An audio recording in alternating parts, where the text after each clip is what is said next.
Salut à tous, c'est Wiz, j'espère que vous allez bien. Personnellement, ça va super. Comme vous le savez, le catch est une discipline hyper impressionnante qui demande aux catcheurs une exécution quasi parfaite. Mais parfois, malgré leur talent, il peut arriver qu'un mouvement ne se passe pas tout à fait comme prévu. Que ce soit en s'ouvrant le visage, en s'explosant une dent ou en finissant paralysé. Aujourd'hui, on est parti pour voir ensemble les pires blessures à la WWE, épisode 10. C'est un anniversaire un peu spécial. Mais juste avant, comme d'habitude, si vous aimez bien la chaîne, n'hésitez pas à vous abonner pour recevoir une notif dès que je sors une nouvelle vidéo. Allez, on est parti sans plus attendre. 7. Asuka. On commence cette vidéo avec un moment qui a dû être assez douloureux à vivre pour la catcheuse. On est durant un épisode de Raw en février 2021 et ce soir-là, il y avait un match par équipe où Charlotte et Asuka affrontaient Nia Jax et Shayna Baszler. Les catcheuses disputeront un combat plutôt intense jusqu'au moment où Asuka effectuera un coup de genou dans la tête de Nia Jax. Par la suite, elle lui fera une clé de bras et pour éviter que le match ne s'arrête là avec un abandon de Nia Jax, Shayna Baszler interviendra pour casser la prise. Le problème, c'est que son coup de pied finira directement dans la tête d'Asuka. Au ralenti, on pourra voir une dent partir sous le choc. Comme vous pouvez l'imaginer, la catcheuse continuera quand même son match, mais le perdra finalement après que Nia Jax soit venue s'écraser sur elle. Par la suite, on pourra la voir se tenir la bouche et finalement, après 6 mois, elle postera une image sur ses réseaux pour expliquer aux gens qu'elle avait enfin pu se faire mettre une nouvelle dent. 6. Chuck Austin. On continue avec une blessure très sérieuse. Pour ça, on remonte en décembre 1990 et ce soir-là, il y avait un show qui se déroulait à Tampa en Floride. Chuck Austin y verra une vraie opportunité. C'était un jeune catcheur qui avait créé sa petite structure de catch avec quelques amis et qui va se proposer à la WWE après seulement 6 mois d'entraînement de son côté afin d'être un jobber pour le show qui allait se dérouler le soir même. Il sera donc recruté par la WWE pour disputer un match en équipe avec Lanny Poffo afin d'affronter The Rockers qui était une équipe composée de Shawn Michaels ainsi que de Marty Jannetty, le tout contre seulement 150 $. Le but c'était qu'ils perdent le combat afin de mettre l'équipe adverse en valeur. Le problème c'est que tout s'est un peu préparé à la dernière seconde et seulement 10 minutes avant le match, Chuck Austin va commencer à discuter avec Marty Jannetty, l'un de ses adversaires, du mouvement final qu'il devait se prendre pour terminer le combat. C'était le Rocker Dropper, une prise assez simple sur le papier, mais Chuck Austin expliquera à Marty Jannetty qu'il ne se sentait pas vraiment à l'aise à l'idée de retomber sans les mains, puisque son bras gauche était censé être tenu par Marty et que son bras droit devait tenir la cheville du catcheur. Marty Jannetty va lui répondre qu'il ne devait pas se faire de soucis, que c'était un professionnel et que tout allait bien se passer. Sauf que ces craintes n'étaient pas infondées, puisque lorsqu'ils vont exécuter le mouvement pour de vrai devant le public, tout ne se passera pas comme prévu. Chuck Austin retombera directement sur la tête et le choc était vraiment impressionnant. Par la suite, on le verra immobile sur le ring alors que Marty Jannetty essayait de le retourner. C'est alors que Shawn Michaels va se jeter sur le catcheur à terre et faire un tombé afin de terminer le match. Le souci, c'est que Chuck Austin ne se relevait toujours pas. Il faudra près de 20 minutes pour que les secours arrivent sur place et prennent en charge le catcheur. Sur le coup, il va être complètement paralysé et après plusieurs semaines de soins et de rééducation, il réussira de nouveau à marcher mais évidemment avec des séquelles. Il ne pouvait plus saisir d'objets, il avait des problèmes pour se déplacer et il devait utiliser des béquilles. Chuck va ainsi porter plainte contre la WWE et obtiendra 10 millions de dollars en guise de dédommagement. Malheureusement, un reportage en 2015 nous permettra d'avoir des nouvelles du catcheur 20 ans après. Il était sur un fauteuil électrique et expliquait souffrir au quotidien de douleurs à cause de cet accident. En bref, une blessure bête qui a drastiquement changé sa vie. 5. Beth Phoenix.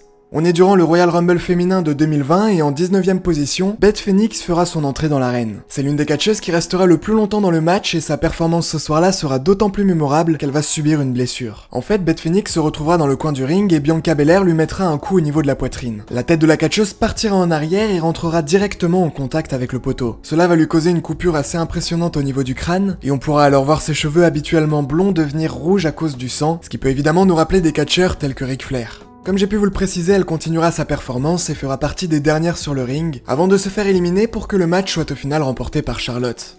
4. Taka Michinoku. On continue avec le Royal Rumble, mais cette fois-ci c'était pas en 2020 mais en 2000. L'équipe Kaientai, dont Taka Michinoku faisait partie, fera son entrée dans le match alors qu'elle n'y était même pas invitée. Rapidement, Gangrel et le Big Boss Man élimineront le catcheur, mais cette action sera assez violente.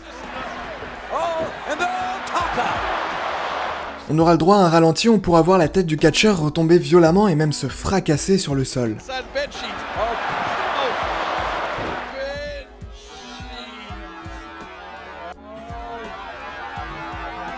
Sur le coup, la WWE ne semblait pas vraiment en avoir quelque chose à faire puisque l'extrait sera remontré plusieurs fois et Jerry Lawler rigolera même de la situation. Le truc c'est que Taka Michinoku a en fait subi une commotion cérébrale et il se cassera également la clavicule sous l'impact. Une blessure assez impressionnante mais qui heureusement ne sera pas plus grave. 3. MVP. On est durant un épisode de Raw le 15 février 2021. Ce soir-là, MVP en équipe avec Shelton Benjamin et Cedric Alexander affrontait la Lucha House Party en équipe avec Matt Riddle. Le match va plutôt bien se passer jusqu'au moment où MVP rentrera dans le ring. On pourra alors voir le catcheur courir en direction de Matt Riddle, mais juste après, il va se mettre à boiter.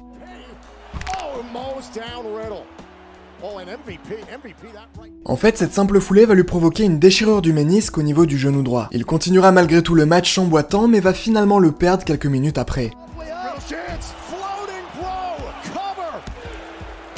On pourra donc voir le catcheur repartir en backstage toujours en boitant, et après ça, il a dû arrêter les matchs durant de longs mois pour se soigner. Si vous vous demandiez pourquoi est-ce qu'il avait toujours une canne lorsqu'il accompagnait Bobby Lashley, c'était pas pour le style, mais vraiment parce qu'il en avait besoin pour se soigner au mieux de cette blessure. Malheureusement, le 13 septembre 2021, en se prenant un RKO, il va se blesser au niveau de ce même genou, ce qui va lui causer une nouvelle absence, il est pas revenu depuis.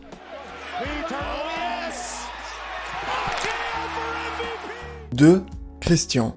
On remonte en novembre 2011 durant un show non télévisé de la WWE à Bruxelles en Belgique.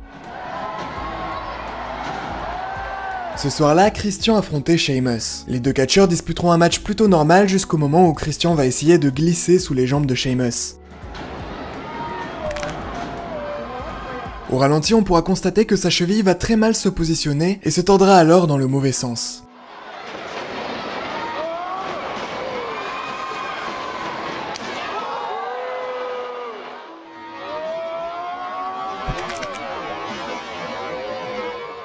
Par la suite, on pourra voir Christian boiter et Sheamus comprendra rapidement que quelque chose n'allait pas. Il fera alors un Brogue Kick histoire de rapidement mettre fin au match.